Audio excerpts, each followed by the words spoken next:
Hey, good afternoon, everybody. This is going to be a video on predicting today's baseball games. I didn't do as good on some as I had hoped yesterday. However, that's what predictions are. They're so unknown. You just take it with a grain of salt and pick it from what the team has and who looks better. And baseball, just like hockey, has a lot of not as talented, balanced teams beat the more talented and balanced teams way more so than football and even more so than basketball, even though people are going to say, well, the Sixers just lost to two before winning yesterday, two sub 500 teams.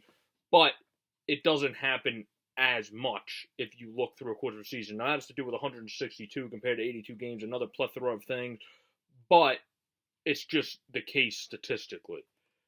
And even if they took that a statistic of 82 games, it still happens a little bit more in baseball. I don't remember where I found that statistic. It was on one of those analytical statistics sites. But if you look it up on Google, you're pinpoint it somewhere. And you have the Red Sox, my other team, taking on the Mariners, who are now 3-0, and Boston's 0-1. Nathan Eovaldi's coming off of a great postseason, so he's looking to ride that into this season against Kikuchi, who's coming off of a fabulous first start in his home country of Japan. That's a very good pitching matchup because you have Yusei Kikuchi, I hope I said that right, pitching in his second game after pitching well in his first game. Only 4.2 innings, but that's because that was very early on, when everybody wasn't even stretched out yet. A week later makes a huge difference for pitchers. And you have, I'm going to give that game because they lost yesterday. They're going to be coming in mad and motivated to get back on the winning side. I'm going to give that game to the Red Sox. Also because Kikuchi, even though how talented he is, he's still left-handed.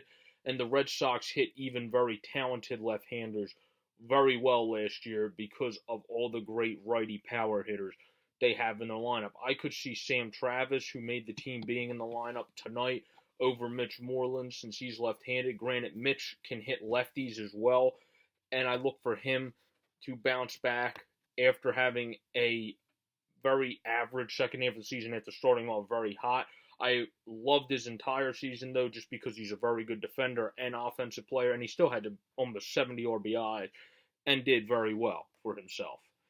And you have the Tigers and Blue Jays. That's Boyd versus Shoemaker. I'm going to give that game to the Tigers to go up 2-0 in their first series because Shoemaker barely pitched last year, so he's still trying to get a feel for it. Matthew Boyd's looking to keep progressing each year as a late bloomer at the age of 27, came on, pitched fairly well last year. So he's looking to keep progressing throughout this season. Then you have the Rockies. You have German Marquez versus Trevor Richards, which is against the Marlins, if people know that that's who Trevor Richards is on.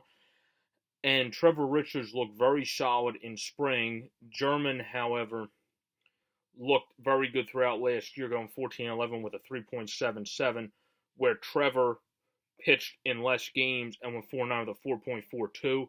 However, some of that 4-9 record had to do with the fact that the Marlins did not score.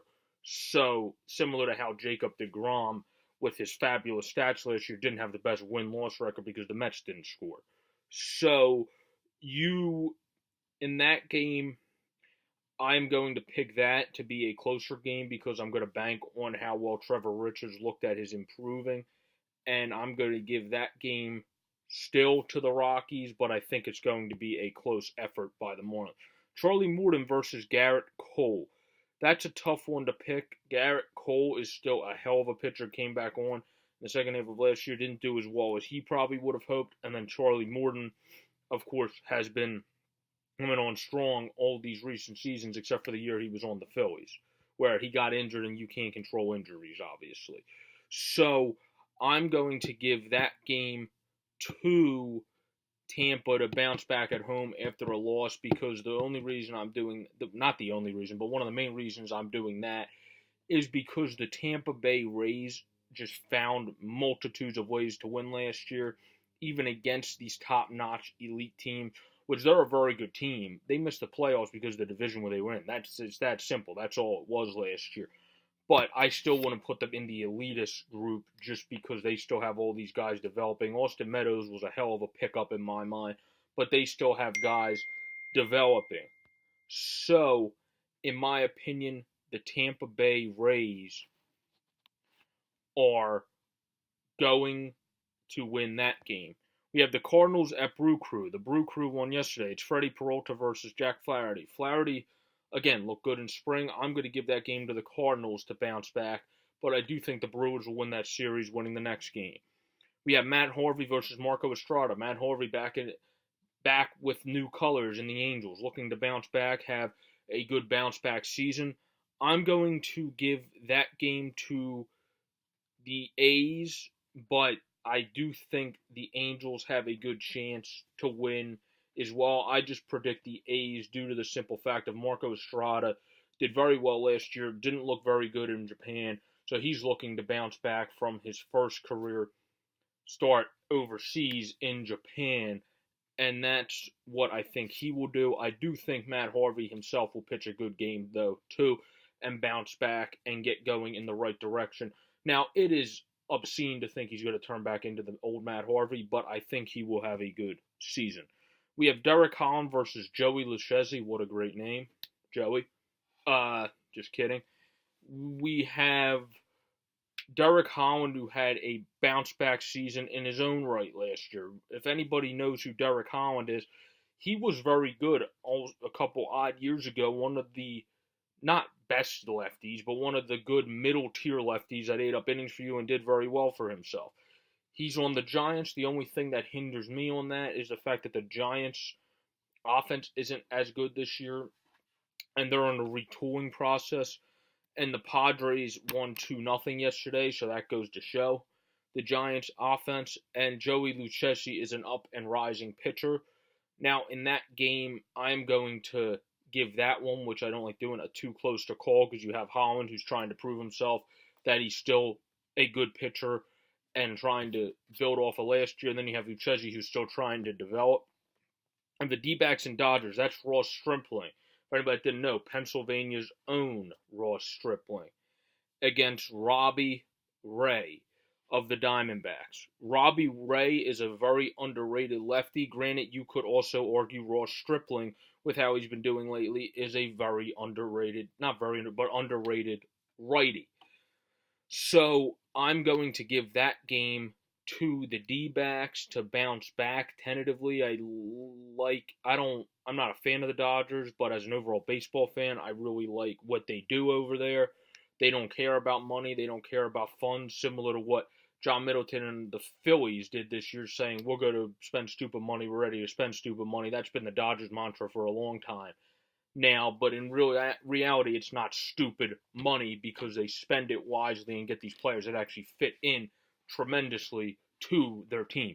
So I'm going to still give that game to the D-backs to bounce back. I think the Diamondbacks are a team that aren't going to make the playoffs this year, but they are going to turn some heads during the course of the season. So I'm going to give that game to the D-backs, and I think Robbie Ray's going to pitch very well tonight against the Dodgers.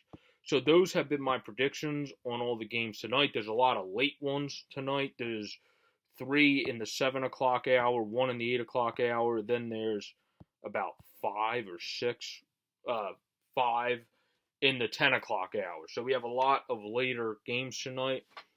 But we all know, even if you fall asleep on the couch, those true baseball fans stay up to at least watch the beginning of those games. Nobody's asking to stay up to 4 in the morning if it goes into extra innings, but a lot of people stay up to watch the beginning of those games. So those have been my predictions on today's baseball games. I'm going to post a video soon on the Sixers and on the Eagles signing the man, Jordan Howard, who I might disagree, which I don't commonly do, with Stephen A. Smith on a couple points. I'm a huge fan of his, but I don't necessarily agree with everything he said on First Take earlier. Peace out, everybody.